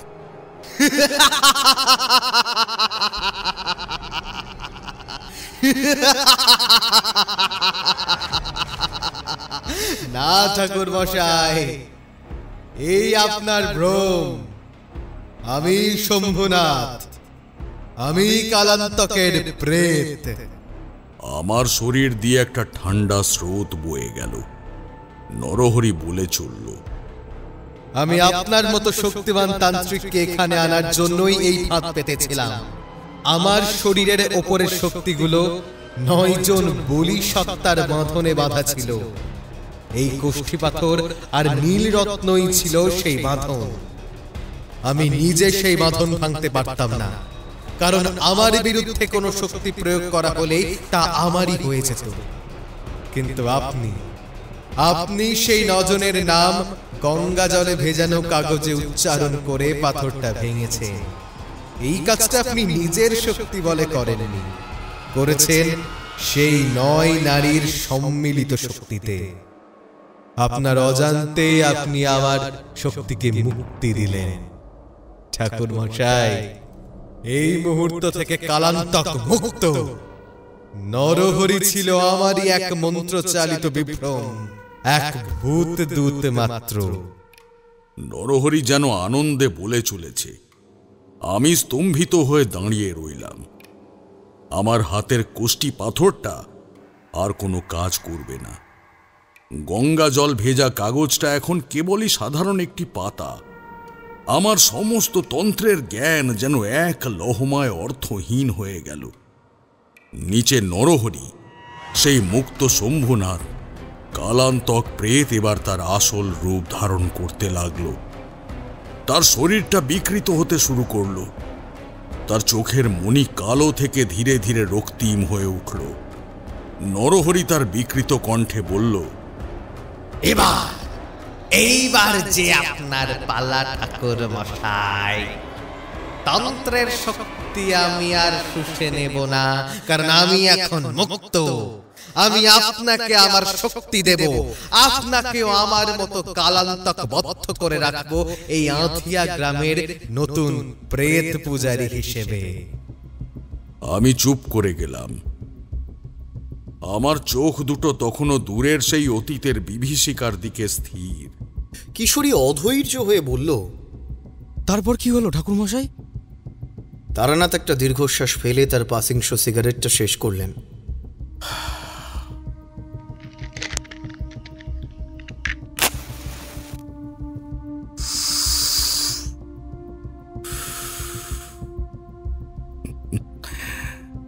তারপর কি হলো কিশোরী?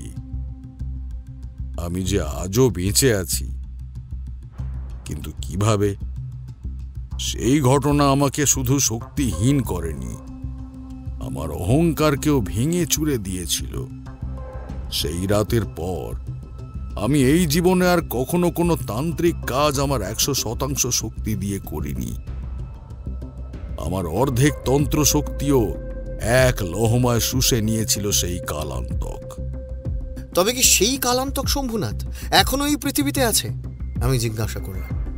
তারানাথ মৃদু হেসে বললেন, আছে বই কি, কিন্তু একটা জিনিস সে শুষে নিতে পারেনি, সেটা হলো আমার এই কৌতূহলী মন। কি হয়েছিল সেই রাতের শেষ মুহূর্তে, সেই শেষটা জানার জন্য তোমাদের আরেকটু অপেক্ষা করতে হবে।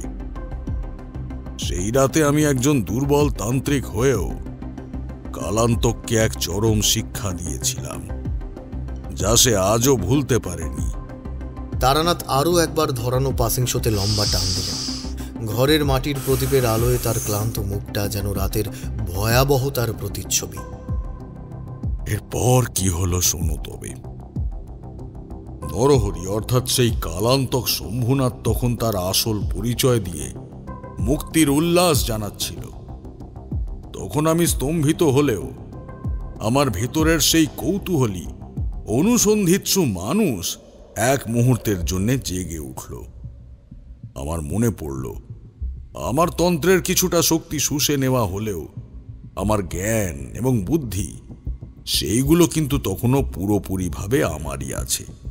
সেই সম্পদকে শুষে নিতে সে কেন, কেউ পারবে না। তারানাথ একটা শুকনো হাসি হাসলেন। জানো, আমার অনেক তন্ত্রের শক্তি সে নিয়ে গেছে। একটা সাধারণ মানুষের মতো আমি তখন একা দাঁড়িয়ে, শুধু হাতে রয়েছে একটা ভাঙা কোষ্টি পাথর আর গঙ্গা জল ভেজা কাগজ, আর সামনে মুক্ত হওয়া এক ভয়ঙ্কর শক্তি, যা এইমাত্র আমাকে তার প্রেত পূজারী বানাতে চাইছে। গাছের ঘরটা তখন কাঁপছে। নিচের অন্ধকারে নরহরি তার বিশাল আকৃতি ধারণ করতে শুরু করেছে। তার কণ্ঠস্বর এখন আর মানুষের নয়, সে এক গর্জনে পরিণত হলো। তোকে আর মুক্তি দেব না ঠাকুর মশাই, তুই এখন আমার চিরকালীন দাস। তোর সেই অহংকার যা তোকে এখানে টেনে এনেছিল, তা এখন আমার শক্তিতে পরিণত হয়েছে। আমি স্থির হয়ে দাঁড়ালাম। আমি তাকে সরাসরি আক্রমণ করার চেষ্টা করলাম না, কারণ আমার খুব বেশি শক্তি আর অবশিষ্ট ছিল না। তার বদলে আমি তার দিকে তাকিয়ে শান্ত গলায় জিজ্ঞেস করলাম, শম্ভুনাথ, তুই এতদিনে মুক্তি পেয়েছিস খুব ভালো, কিন্তু তোর এই বিশাল ক্ষমতার মুক্তির উল্লাস, এসবের পরেও তোর ভেতরে একটা শূন্যতা আছে, আর সেটাই তোকে আবার এই খেলায় নামতে বাধ্য করছে, তাই না? তুই আসলে শান্তি পাসনি কালান্তক। কিশোরী আর আমি দুজনেই তারানাথের দিকে ঝুঁকে বসলাম। আমার এই কথায় কালান্তক থমকে গেল। তার গর্জন থেমে গেল। সে তার বিকৃত মুখটা ওপরে তুলে স্থির হয়ে রইল। আমার দিকে তাকিয়ে সে যেন বিশ্বাস করতে পারছিল না যে এক শক্তিহীন মানুষ তাকে এমন কথা বলতে পারে। কি বলতে চাইছিস তুই মূর্খ? কি বলতে চাইছিস? কালান্তক চিৎকার করে উঠল। তার কণ্ঠস্বর তখন রাগে কাঁপছে। আমি হাসলাম। হ্যাঁ, নরহরির সামনে নয়, আমি কালান্তক শম্ভুনাথের সামনে হেসেছিলাম। তুই 9 জন নারীকে বলি দিয়েছিস, নিজের মুন্ডু কেটেছিস, কালান্তক বন্ধ হয়েছিস। উদ্দেশ্য ছিল শিবত্ব লাভ, কিন্তু তুই অমরত্ব পাসনি শম্ভুনাথ। তুই পেয়েছিস প্রেতত্ব। তোর শক্তি বাড়লেও তুই এখনো শিবের অভিশাপের বাঁধনে বাঁধা। সেই 9 জনের আত্মা তোকে কেবল দুর্বল করেনি, তারা তোর মুক্তির পথকেই জটিল করে রেখেছে। তুই মুক্ত হলেও তোর মধ্যে সেই পশুর আত্মাটা, যেটা তুই নরহরির মধ্যে পুড়েছিলিস, তার একটা অংশ তোর মধ্যেও থেকে গেছে শম্ভুনাথ। আর তুই সেই জন্যেই খ্যাপা কুকুরের মতো হাসছিলি। আমি জানতাম কালান্তক প্রেতের অহংকার তার দুর্বলতা। আমি তার সেই দুর্বলতাকে কাজে লাগালাম। আমি তখন আমার হাতে থাকা ভেজা কাগজটা তার দিকে তুলে ধরলাম, যেখানে সেই 9 জন নারীর নাম লেখা ছিল। এই দেখ, এই 9 জনই তোর আসল বাঁধন। তুই মুক্ত হয়েছিস কারণ এই কাগজটা তোর নীলারত্নকে ধ্বংস করেছে, কিন্তু এই কাগজ এখনো পবিত্র গঙ্গা জলে ভেজা। তুই তোর শরীরের ভেতরের সেই পশুর আত্মাটাকে পুরোপুরি বার করতে পারিসনি শম্ভুনাথ। আর যতক্ষণ না সেই আত্মার মুক্তি হচ্ছে, ততক্ষণ তোর এই শক্তিও পূর্ণ হবে না। তুই চিরদিন একটা অর্ধ প্রেত হয়ে থাকবি। আমার কথা শুনে কালান্তক যেন সত্যি ভয় পেল। তার বিশাল আকৃতি থরথর করে কাঁপতে লাগলো। প্রেতাত্মারা নিজেদের অস্তিত্বের দুর্বলতা সহ্য করতে পারে না। সে তার বিকৃত হাতটা আমার দিকে বাড়িয়ে চিৎকার করে উঠল, মিথ্যা, মিথ্যা বলছিস। তুই আমাকে ফাঁদে ফেলতে চাইছিস, দুর্বল তান্ত্রিক। আমি শান্তভাবে বললাম, আমি কোনো ফাঁদ পাচ্ছি না কালান্তক।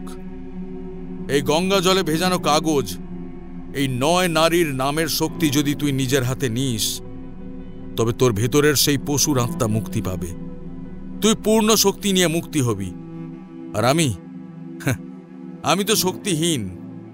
তুই আমাকে দাস বানালেই বা কি, আর মেরে ফেললেই বা কি। তুই মুক্তি নে শম্ভুনাথ, সেটাই তো তোর সাধনা ছিল। আমি কাগজটা তার দিকে ছুঁড়ে দিলাম, কিন্তু কাগজটা ছুঁড়ে দিতেই একটা অবিশ্বাস্য ঘটনা ঘটল। গাছটা আবার কেঁপে উঠল, আর চারপাশ থেকে আরো কয়েকজন প্রেতাত্মা, যারা ছিল শম্ভুনাথের অন্যান্য শিকার, তারা গাছের ডালপালা থেকে বের হয়ে এসে সেই কাগজটার দিকে হাত বাড়ালো। কালান্তক তখন দুজন শত্রুর মুখোমুখি। একদিকে আমি তার অহংকারকে আঘাত করে তার মুক্তির চরম পথ দেখাচ্ছি, আর অন্যদিকে তার শিকার হওয়া বলিসত্তারা, যারা সেই কাগজের ওপর অধিকার চাইছে। কালান্তক আর এক মুহূর্ত দেরি করল না। সে তার সম্পূর্ণ শক্তি দিয়ে এক তীব্র হুঙ্কার ছাড়ল, যা পুরো গ্রামটাকে কাঁপিয়ে দিল। আর সে আমার দিকে এগিয়ে না এসে সেই কাগজটার দিকে ঝাঁপিয়ে পড়ল, আর আমিও সুযোগটা কাজে লাগালাম। আমি তখন সম্পূর্ণ শক্তিহীন, কিন্তু আমার হাতে ছিল সেই ভাঙা কোষ্টি পাথরের টুকরো। আমি দ্রুত পাথরের টুকরোটা আমার জামার আস্তিনে ঢোকালাম, আর হাতে ধরলাম সেই গঙ্গা জলের শিশিটা। কালান্তক যখন সেই ভেজা কাগজটা ধরে তার শরীরের সাথে চেপে ধরল, তখন এক তীব্র আলোয় ঘরটা আলোকিত হয়ে গেল। সে আনন্দে চিৎকার করে উঠল, মুক্তি, মুক্তি, পূর্ণ মুক্তি। কিন্তু সেই মুহূর্তেই তার মুখ দিয়ে আবার লালা রস গড়িয়ে পড়তে লাগলো। তার শরীরটা কাঁপতে কাঁপতে তার আসল বিকৃত প্রেতাত্মার রূপে ফিরে যেতে লাগলো। গঙ্গা জল ভেজা কাগজটা তার শরীরের ওপর যেন একটা তীব্র অ্যাসিডের মতো কাজ করেছিল। আমি আর এক মুহূর্ত দাঁড়ালাম না। আমি দ্রুত কাঠের সিঁড়ি বেয়ে নিচে নেমে এলাম। নিচে নেমেই আমার চোখ পড়ল একটা কোণে পড়ে থাকা ভাঙা পালকিটার ওপর। কালান্তক তখন গাছের ওপরে তার শক্তিকে নিয়ে লড়াই করছে। তার মন এখন মুক্তির অহংকারে নিমগ্ন, আর আমি সেই সুযোগে গাছের নিচ থেকে গঙ্গা জলের শিশিটা উপরের দিকে কালান্তকের দিকে সজোরে ছুঁড়ে মারলাম। শিশিটা সোজাসুজি গিয়ে কালান্তকের শরীরে আঘাত করল, আর সেই আঘাতের সাথে সাথে সেই ভাঙা কোষ্টি পাথরের টুকরোটা, যা আমি আমার জামার আস্তিনে লুকিয়ে রেখেছিলাম, সেটা বাইরে বের করে সজোরে পালকির একটা পুরনো পেরেক দিয়ে পুঁতে দিলাম পালকির কাঠের ভেতরে। আমি জানি কোষ্টি পাথর হলো মৃত্যু পাষাণ, যা শুভ অশুভ দুই শক্তিকেই বাঁধতে পারে। কালান্তক গঙ্গা জলের স্পর্শে তীব্র যন্ত্রণায় গর্জন করে উঠল, আর তার সেই শক্তি, যা সে মুক্তি পেয়েছে ভেবেছিল, তা সেই মুহূর্তে কোষ্টি পাথর, গঙ্গা জল আর প্রাচীন কাঠের সংমিশ্রণে আঁধিয়া গ্রামের গাছের ওই কাঠামোর সঙ্গে চিরতরে আবদ্ধ হয়ে গেল। তার সেই শক্তি আর মুক্তি কোনোদিনই সম্পূর্ণ হল না। তারানাথ একটা দীর্ঘ তৃপ্তির হাসি হাসলেন।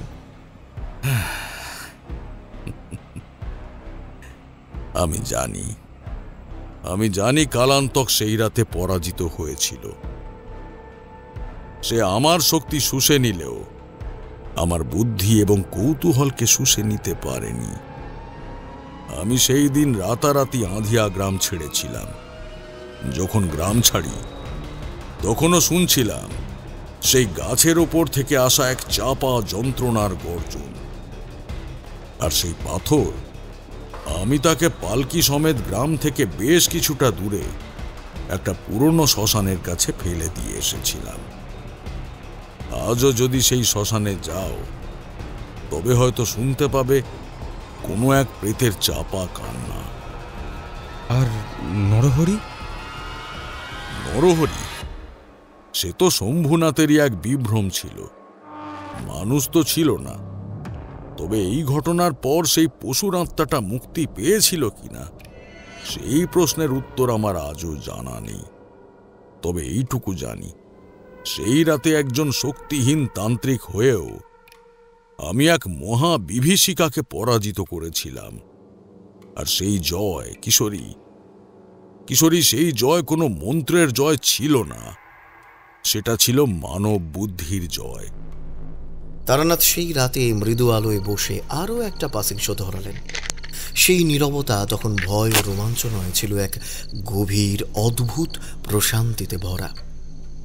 অপূর্ব এক নিস্তব্ধতা নেমে এলো ঘরটায়।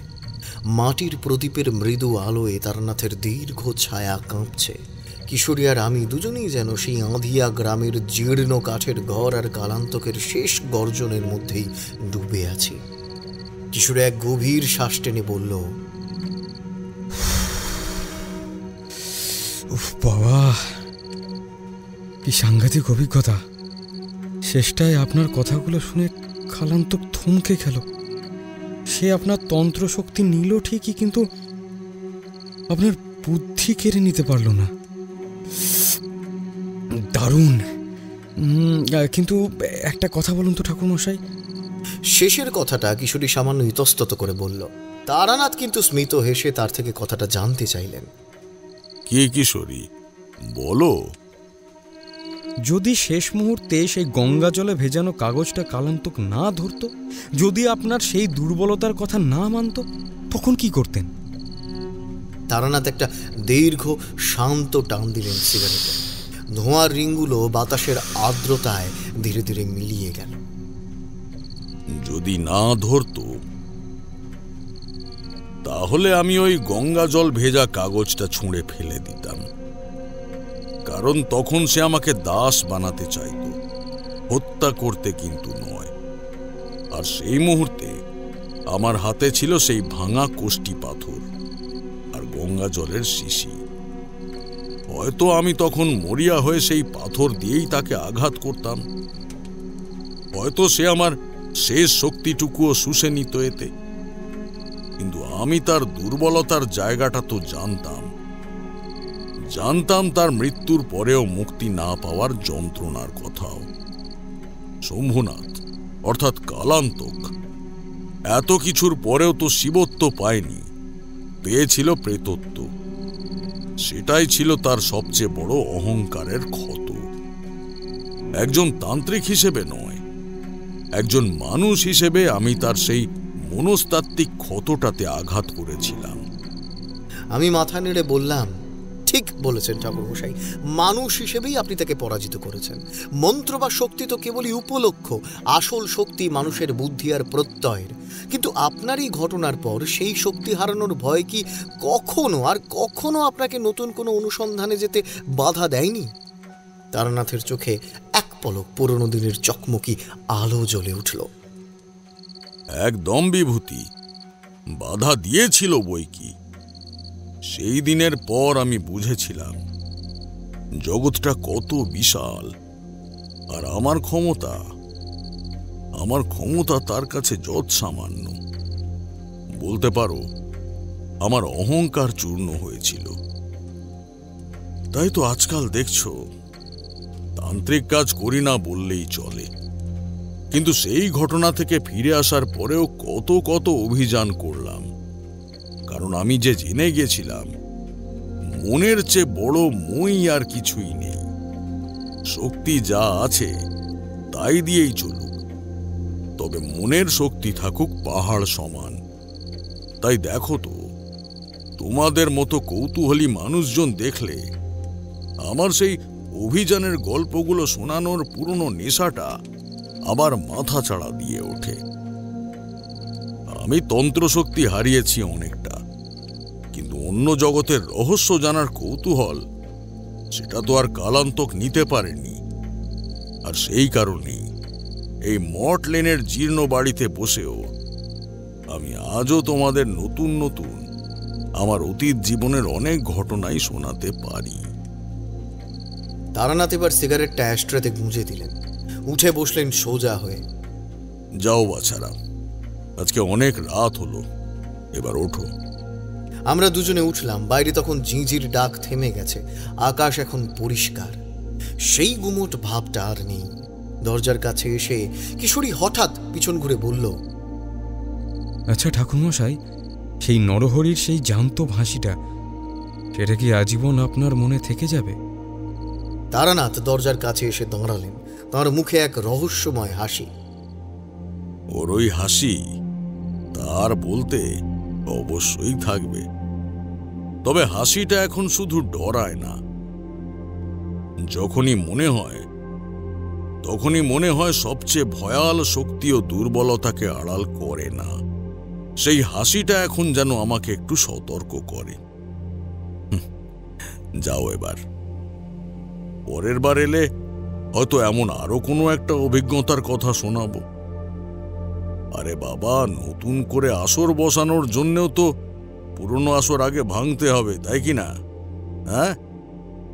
তারানাথের কথা শুনে আমরা দুজনেই নিঃশব্দে রাতের অন্ধকারে পা বাড়ালাম। আঁধিয়া গ্রামের সেই প্রেতের গল্প শেষ হয়েছে, কিন্তু তার রেশ যেন আমাদের ভিতরের কৌতূহলী মন দুটোকে আরো বেশি করে জাগিয়ে গেল। আর এই রাতেই আমরা বুঝলাম তারানাথের কাছে আমরা কেবল গল্প শুনতে আসি না, আসি মানুষের অপ্রতিরোধ্য মন আর বুদ্ধির বারবার জিতে যাওয়া দেখতেও।